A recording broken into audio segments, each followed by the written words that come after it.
ऐका ना, आता खूप पाऊस पडला इथे आणि एवढा पाऊस झाला की आमच्या इथे एक छोटासा ओढा किंवा पर्या आहे, म्हणजे नदी नव्हे, छोटा पर्या आहे जिथे असं ओळीनं सलग जातो तो शेतांमधनं. तर त्याला खूप एकदम असं होऊर आल्यासारखं येतं, खूप पाणी येतं. तर मी आता बघायला जाते किती पाणी आलंय त्याला ते.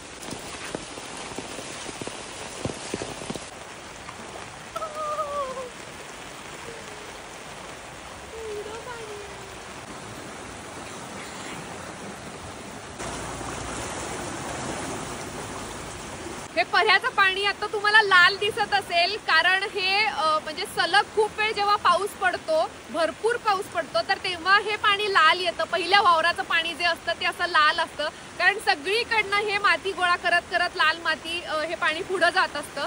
तुम्ही माझ्या पाठीमागे इकडे भाताच्या मळ्या बघत असाल तर तिथे लाल पाणी नाहीये, पण हे पाणी लाल आहे. पण हे 2-3 पाऊस पडून गेले आणि पाणी वाहून गेलं की त्यानंतर ते पाणी जे येतं ते खूप स्वच्छ असतं आणि इथं हा पर्या खूप सुंदर दिसतो. मग